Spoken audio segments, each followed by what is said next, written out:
Hollywood is being rebuilt by artists not afraid to disrupt the status quo, telling fresh stories and bringing to life characters who until now have been confined to the margins. This is Emerging Hollywood.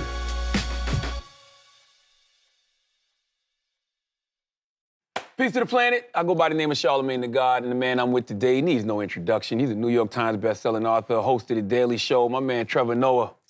Trev, what's happening, brother? Now, as an immigrant, do you feel responsible to advocate for other immigrants through your company? Oh, that's an interesting question.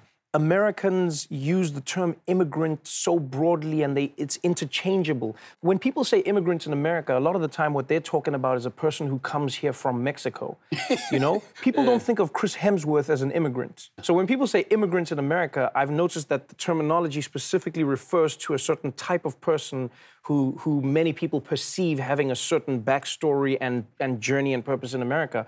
But I look at everyone, Justin Bieber's an immigrant, you know what I mean? So Drake is an immigrant, exactly. So I don't think I've ever thought of it in that way. What I do think about when I'm creating my comedy is trying to connect to the most honest and human experience. You know, I think as people we have a tendency to feel when it applies to us or people close to us, and as soon as we're out of the danger or out of we're in the shade, then we start going like, oh, I don't know about those people, I don't know about those people. And so for me, what I'm constantly trying to do is go, are we having an honest conversation about these people with regards to how America, treats them? And I think that's what I'm always trying to do, and it's changed in my life because I learn things, I haven't always held the views that I've held. I haven't always been informed.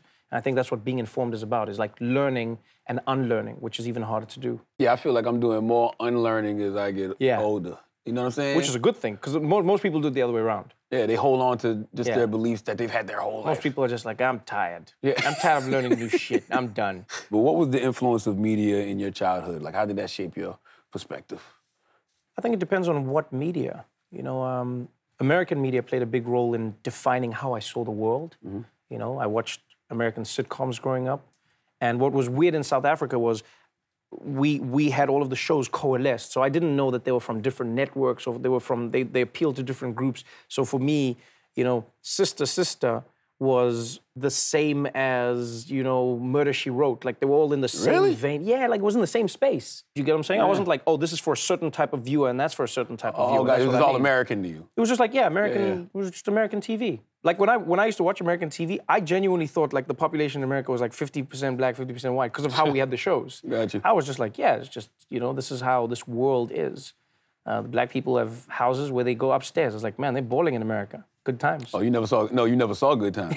I never saw Good Times. That's funny enough, yeah. Now, how did growing up in South Africa shape the way you view American politics? What's interesting about South African politics is that in many ways, it has echoes of American politics, specifically with regards to our histories. We both share histories where black people have been oppressed just because of the color of their skin. We both have histories where black people have had to fight just to be considered equal. We also both have histories and presence where black people are now going, hey, freedom was the beginning of the journey. Now we need to find a way to overcome all of the implicit obstacles that have been placed in our way. So in many ways, those things are very similar across countries. What has been different for me is South Africa was a minority that was oppressing a majority, where in America it was the opposite. And so in South Africa, once power shifted, you had a world where the black government forced people to acknowledge what had happened. It feels like Americans they just ended and it's like moved on. It was very much like, all right, black people can vote. Now it's done. All right, black people, you can, black president. It's over now, right? Let's move on. Whereas we had to have painful and specific conversations about what was done to black people in our country. And I think that stuck with a lot of people, and that created an honest base for the country to grow from. It's not easy, and it didn't fix everything, but I do think it fertilized the soil so that, like, the roots of honesty could, like, dig into the ground. And I've noticed a lack of that in America, and it's because of just the way people have been educated. A lot of people are like, what are you talking about? What do you mean redlining? What do you mean? What are you talking about? And you're like, you don't know this? You don't know how black people weren't able to live in certain areas. You don't know that black people weren't given access to home loans. You don't know that black people weren't given access to credit, which is how you grow your wealth in America. You don't know these things, and people genuinely don't know. And so then you understand, if they don't know that, it can affect how they perceive a problem, as opposed to them going, yeah, I see why you are in this position. It's them going, clearly you're lazy and I'm not. And so those are the biggest things, and that's what shaped, I think, how I see the politics. You know, South Africa has a similar history, but it's helped me understand why there's some of the gridlock in conversations in America.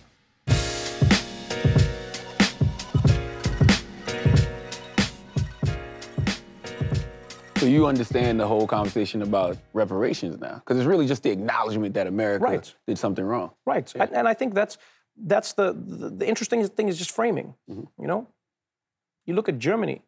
Germany goes back to Namibia, and they're like, hey, we're gonna pay. We're gonna pay for what we did, and we're not paying to pay you off. You know, I've seen a talking point that people have gone with that. They've been like, black people, are you just gonna get paid off? It's not about paid off. It's about somebody out there acknowledging, hey, I put you down and kept you down so that I could build everything I have today. And as we all understand, with compound interest and with accumulations of wealth, holding somebody else down and growing what you've taken from them can lead you to be in a position where they can never, ever catch up to you. There's never truly equality. So the conversations around reparations really have to be in and around that. It's just studying and looking at, hey, is there something we can do in this country that can truly put black people in a position where they are equal? Not just equal on the surface, but they are equal. And we've realized that on many levels in America, black Americans have been held back on so many different levels. You know, whether it's getting higher interest rates for not just loans from banks, but also student loans. You leave school with a higher level of debt for studying the same thing as a student who is white. How is that equality? And I think those are some of the conversations that Americans need to have, but it's been spun, again, because people have made it seem like, hey, Dan, you're gonna have to give them $50.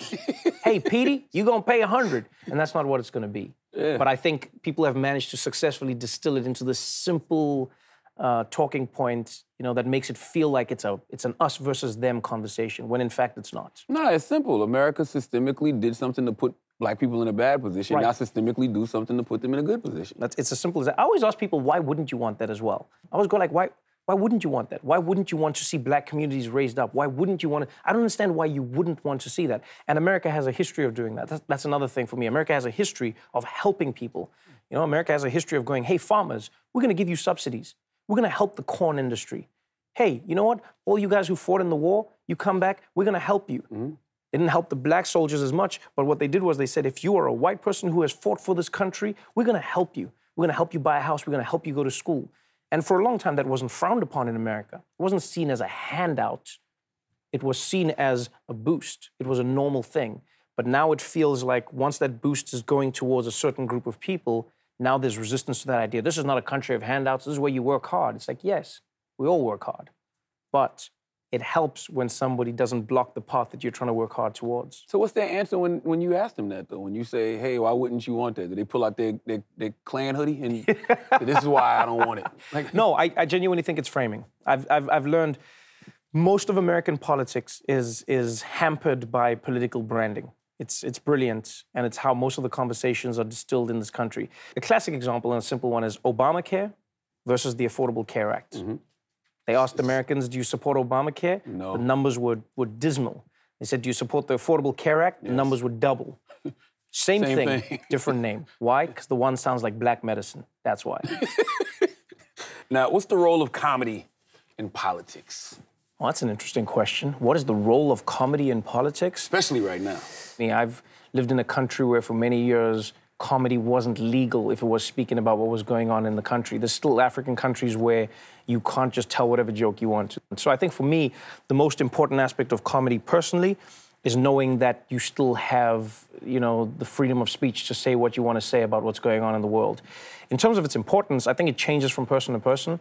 For me, it's about giving people a reprieve, you know, because people get so stressed out about what's happening in the news. People get stressed out about what's happening in politics. And I think comedy reminds you of who you're trying to be, who you maybe once were, and that the world is not always ending, even though it seems like it may be.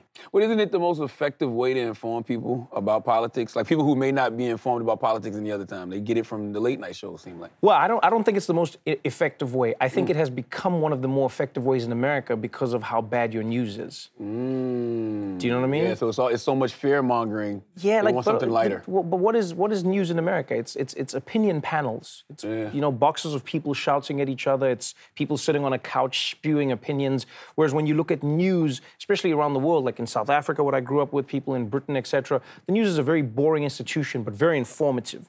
So I grew up watching what was happening all over the world every night as a kid. I didn't enjoy it, but I knew. And so for me, I think maybe a byproduct of American news skewing towards entertainment has meant that entertainment has started to skew towards news. And so that's why people feel like it's one of the best places to be informed. I don't think it's the best way to be informed. I just think right now it's how people are being best informed. But you do try to be informative, though. Oh, yeah. I think great comedy is about informing yourself. All of the greats have given me that advice in different ways at different times. Everybody from Dick Gregory to, Dave Chappelle, they all go like, look at what's happening in the world.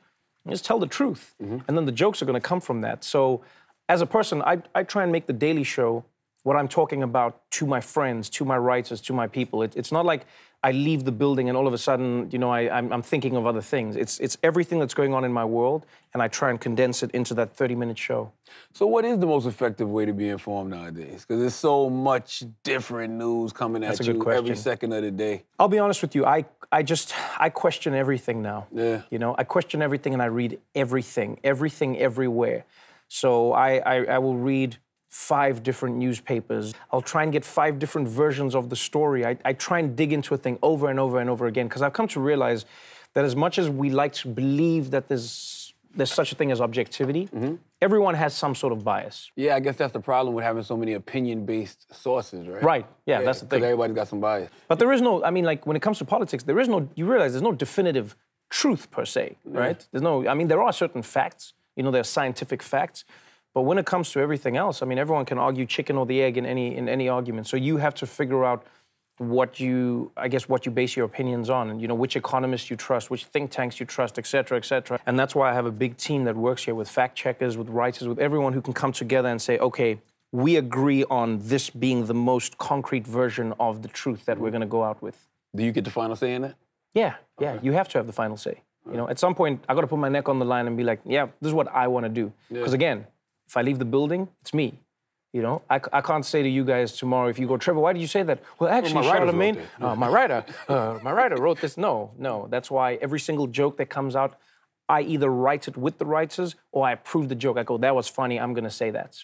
What do you say to people who say, like, The Daily Show can be an echo chamber? Everything is an echo chamber. I think that's a term that people use to try and justify what a group of people are saying in and amongst themselves. I think for myself, you will always have an echo chamber because people who watch your show are people who like your show. All right. Do you get what I'm saying? So you'll always have that. What I think is key for me is to break out of that bubble that you live in and acknowledge what's happening outside of that world. So what I do is I go, let's acknowledge moments or things that may make us uncomfortable or engage in ideas that other people have that we may not necessarily discuss amongst ourselves. And I think that's key. So I don't just live in a world where I'm like, you agree, we agree, yeah, we're good, we agree, we agree. No, it's like, all right, this is what we know what we think. That's why I want to have Republicans on the show. That's why I have people I would not agree with on any policy on the show, because I want to engage with them on an idea and I want to expose them to my audience and be like, yo, I want you to trust your ideas of the world. Because if what you believe can change when you meet somebody else, then it wasn't based on anything concrete.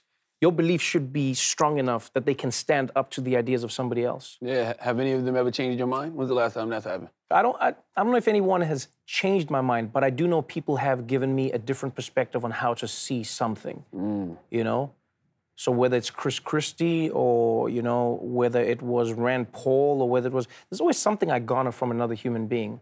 I think most human beings are trying to do what they think is right from their point of view.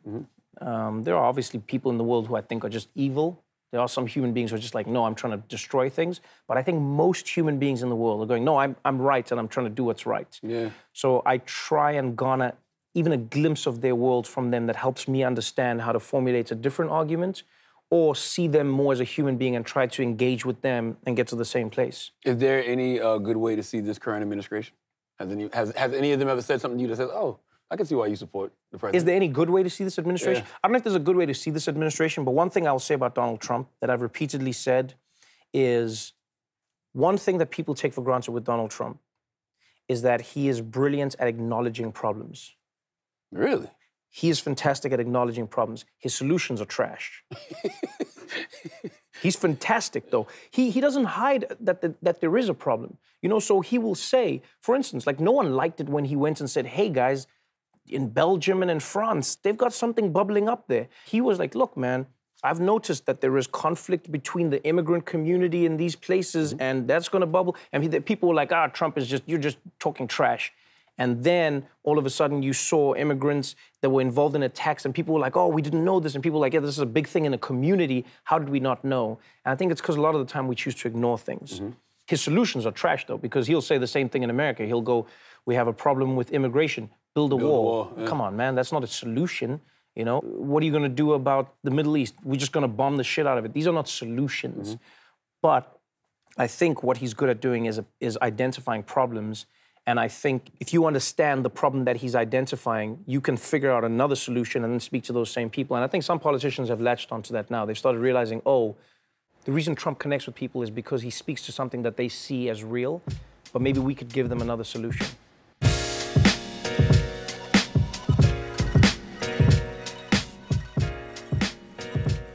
What's the future of people of color and African-American representation in media? I think you have to break it down into different levels.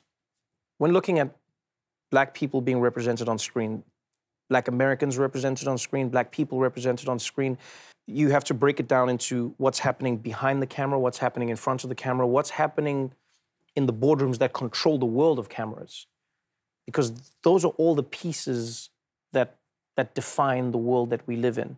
And I think you can operate with a bit of nuance in this world, which people often don't enjoy because it is more difficult. I think we have to say that as Black creatives and as Black creators, we have an obligation to our own to create our stories. And again, it's not about saying, hey, white people, you're excluded. It's about saying, no, hey, let's take pride in telling our stories the same way for so long Hollywood and its original creators took pride in telling their stories. Just tell a story.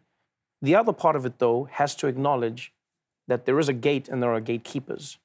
And those people have to give you the opportunity. So, you know, in many ways, you can create as much as you want to create. You can work within the parameters that you can work within. But I think Hollywood as a whole, you know, from the boardrooms through to the directors and the filmmakers and the writers, et cetera, they also have to realize that there is an opportunity to grow. You know, for so long, people have made it seem like it's charity. Why don't you put Black people in your TV show? Wouldn't that be nice? It's not about nice. Think about the opportunity to grow.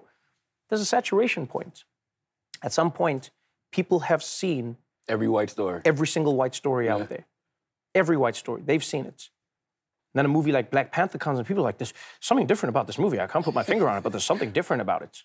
You can't put your finger on it? I don't know what it is. It was the freshest Marvel movie in a long time. You really can't put your finger on it? Really? And I think that's all it is. It's just like finding original stories, you know? And it's the same thing that's happening in Hollywood with regards to women. Let women write stories. Let women tell their stories. It doesn't just have to be some guy who's writing a story about like, oh, she was beautiful, but she didn't know it until a guy discovered it for her. Why not just have a woman tell an authentic story? You know, and you see it with beautiful films like Lady Bird, and you see it with beautiful Black films written by guys like Ryan Coogler. You know, you see people like Ava DuVernay pushing storytelling in a different direction. And what you realize is it's not a Black movie. It's not a Black story. It's a story. It's a movie. And there are Black people who are the characters in it. And that appeals to anyone. What story are you hoping to convey with your Born a Crime film based on your book? Well, the hardest thing is trying to find a way to distill a book into a movie. Because, I mean, we all know the phrase, the book was better. Yeah. You know, so how do I distill 20-odd years into less than 2 hours? That's going to be the biggest challenge. The main thing I think I want to convey in the movie, though, is a story. So the key will be figuring out how do I tell the story of a mother and son whose love exists in a world where it shouldn't, And how do I tell the story of a country that is existing even though it shouldn't? Because in many ways, South Africa is a story of impossibilities. A nation where a minority oppressed a majority, and once that majority achieved power, there wasn't a backlash. There wasn't a revolution where people were killed. In many ways, it was termed the bloodless revolution. And so how do you tell that story, and how do you tell the story on a macro level as well, where you look at these people, their family, the community, and the country that they grew up in, and how it all, I guess, culminated in this guy that you're speaking to right now, and many people like me living in the world. Is it hard to relinquish control to the writers, being that it's your real life and they might want to just spice it up a little bit? I don't know if you can spice up my life, I'll be honest with you. Yeah. Yeah, I would be interested to see how you try and spice it up. I only realized how crazy my life was when I wrote the book about my life. Because I always have thought I just lived my life, And maybe it's because I grew up in a place where many people had crazy stories. Maybe you're a similar person. I mean, I remember reading your book, and the things and the people you've met are so crazy. But there are people out there who've lived, really just sanitized lives. So to them, your life is crazy. Yeah. But there are many people who'll be like, Charlamagne, what are you talking about? You lived a crazy life. Man, I lived a block away from you. My life was much crazier. And you're like, yeah, but my life is crazy to other people. Yeah. And so I don't think they'll need to spice it up.